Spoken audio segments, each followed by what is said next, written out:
Hello and welcome back to ABG Investor Days. My name is Rebecca Järdrup and I work as an equity analyst here at ABG. And now we're gonna hear a presentation with the CEO of DistIT, Robert Rosenzweig. Robert, please go ahead with your presentation. Thank you. DistIT in short. DistIT's business concept is to acquire and develop niche distributors within IT, mobility, home electronics, AV, and networking. We have channel access in the Nordic countries within B2B and B2C, and we have quite deep integrations with our customers. And we also have an expanding network of distributing into Europe through partners. And we are distributing our own and external brands. So we carry around 30,000 article numbers within our operating companies. And our own brands consists of about 26% of our turnover. So if we look at what we do on our value chain, so we have a well-positioned portfolio. So we have external brands and our own brands, which we funnel through our operating companies. They're doing the business. And we do that in B2B and B2C channels, and with a number of channels all across Nordics. So we have a very far reach in the Nordics.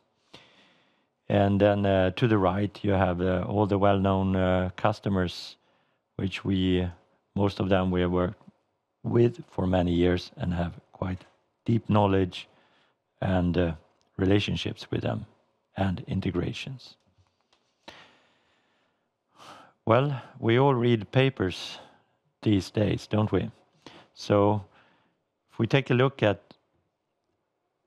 how DistIT has fared over a 25-year history, so we see that the company has shown remarkable resilience to various crises. And now how is that? Well, it is because we are present in all the Nordic countries. That's a diversity. We have a presence in both B2B and B2C.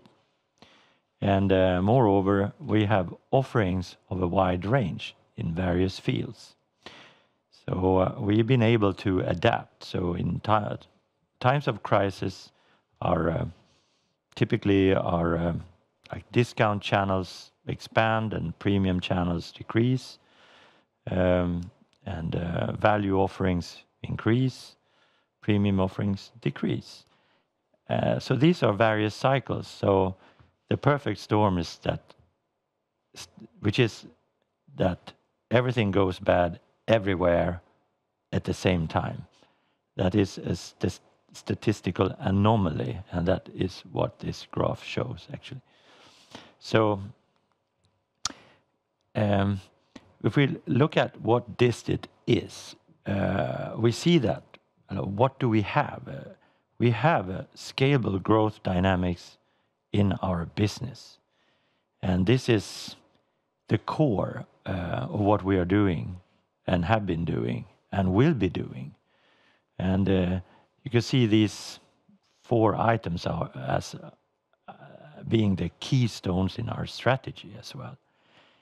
And that is, first one is the focus on growth in structural trends. Structural trends grow faster than the average markets typically. We go through that later on in our presentation, with this digitalization, electrification, gaming, 5G, etc. The next one is the gross margin expansion. And there we have put a lot of effort, quite successfully, in expanding or offering our own brand business, which typically carries a higher gross margin and better strategic control as well. We're also doing specific direct access distribution, and another one is of great importance is to build an efficient base plate for our operations, so that we can expand and grow and have EBIT fall through of the gross margins we generate in growth. And it is a very important factor to have an efficient base plate, which makes us also more flexible in expanding businesses. And in terms of acquisitions, we are looking at add-on acquisitions with synergy potential, and also new platforms as well for growth, which is core of our business. Just a short brief on 2021's performance. We had a growth of 7% in 2021, and we had a gross margin which slightly decreased, but if we look at the FX adjustments, it was okay. So we also see we had a growth in our EBITDA. We have the adjusted EBITDA due to the acquisition of eFuel. There's an adjustment in the result there. We grew that, and we grew that even further if you would make an FX neutralization of it. So let's have a look at our strategy. As I mentioned before, the structural trends or riding mega trends is key for us, as well as developing our own brands where we have a proven model and machine for it, and we have the channel access. So you could describe it as with the megatrends, we find a megatrend we believe in, we can start that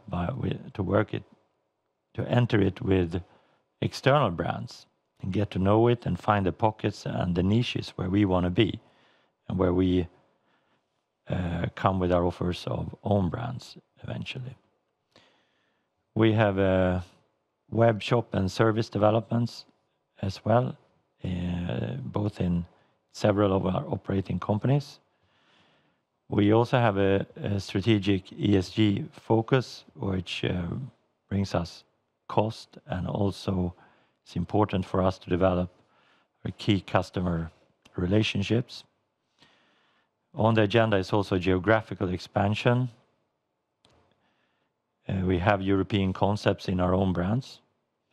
And also very important for us is the capital allocation, to do the balance of organic growth and acquisitions.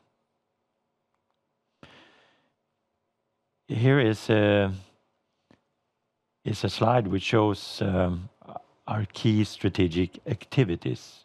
What have we been doing? What are we doing? What will we be doing? And what is our goal?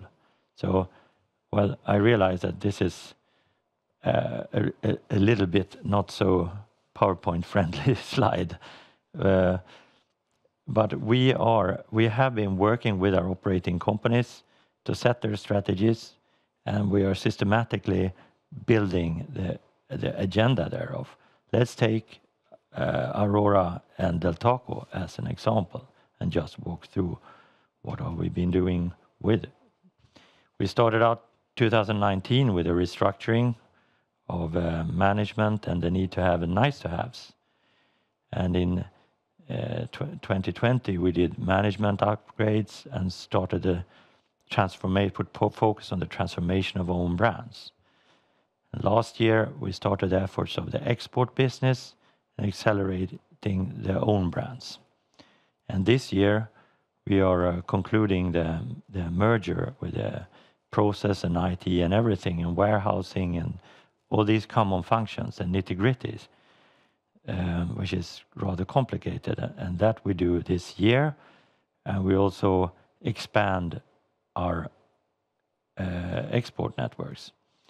And next year we will be putting more efforts into building more technology into our own brands, actually, and investing in people to do that. And we will also accelerating this megatrend strategy. And the vision 2025 is that Aurora del Taco should have technology ownership and European key position in some selected megatrends. For example, smart home, for example, to be more concrete.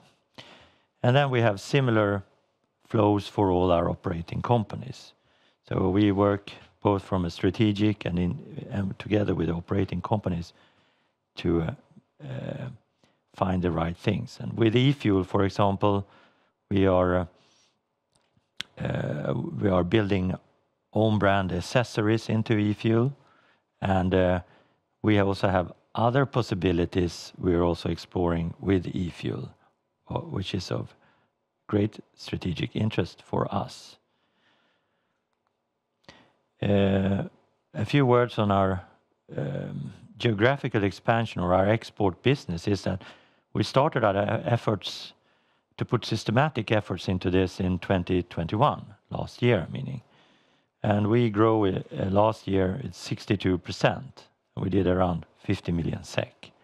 And we see a strong trajectory in our export business, and that is because it's proven that our own brand products are export friendly. They're on the level and they're well received. And this is a very important thing for us because it is one pillar of our strategy, our hypothesis to expand our own brands and build better brands, build bigger brands, and build us up on the markets. And we actually started to sell Del Taco gaming products in the US just recently. So on the megatrend strategy, here are some examples of the main ones. That is digitalization, which is an evolutionary base plate for all products and services. We have gaming, we have a smart home, we have e-charge, and we have home office, which is also will stay as megatrend, we believe. And we fill these with our own brand portfolio. And here are some examples. And so this is how we work and develop. Sustainable value creation is important for us. It brings us cost saving. It reduces freight costs. It is also a market opportunity with offerings to bring better offerings to the market in terms of packaging, in terms of material. And for that, it is important to have control over your supply chain, which we have. I mean, it is not only environment, it's also all the social issues which are accompanied. I mean, it might be hard for people to realize, but the world is not all good. There is evil in the world. so we need to have control over your supply chain.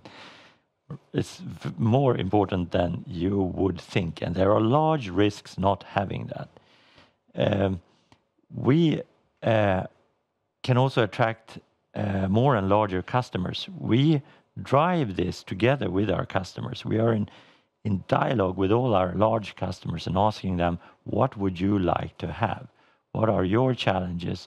How would you like to improve? How can we help? That is the energy we bring to our strategy.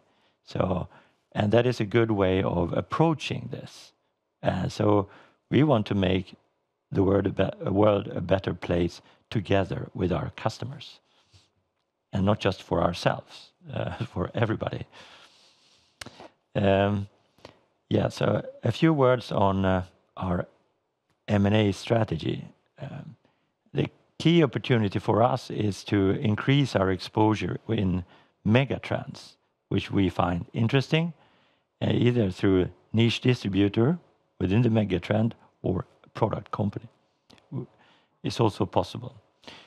And that is also another thing is geographical expansion is a big opportunity for us. If you look at the portfolio structure, so how would we do? We focus on add-on acquisitions to group companies to maximize synergies. Also possible is to acquire add-ons. Not add-ons, but I mean like new legs, additional legs of business for DistIT. One example of that is actually e-fuel, which we acquired. And coming to that, how did this example of e-fuel fit into our business? Well, e-fuel is on the in the focus around the megatrends of digitalization, electrification, and green tech, and offers us a very good overwatch into these areas and intersections, and will give us business opportunities, additional business opportunities. So we did present last spring our financial targets, and here they are. And they are that in 2025 we want to reach 3.5 billion SEK in turnover. With to get there, we have an implied revenue growth of 8%, and we are targeting a 25% gross margin, and that should mathematically yield us 8% EBIT margin.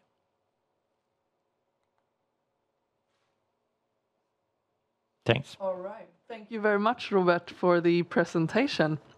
Very good. Thank you. Some questions from me. Let's start off with the current market situation with high inflation, supply chain problems, rising transportation costs. How have this affected DistIT, and how have the company handled these problems so far? Yes, these complexities, they transcend differently into the various operating companies. But typically, it is a big challenge. We have a sourcing office in Asia, which has enabled us to have local presence with our supply chain, even in these times of COVID waves rolling through China, for example, right now.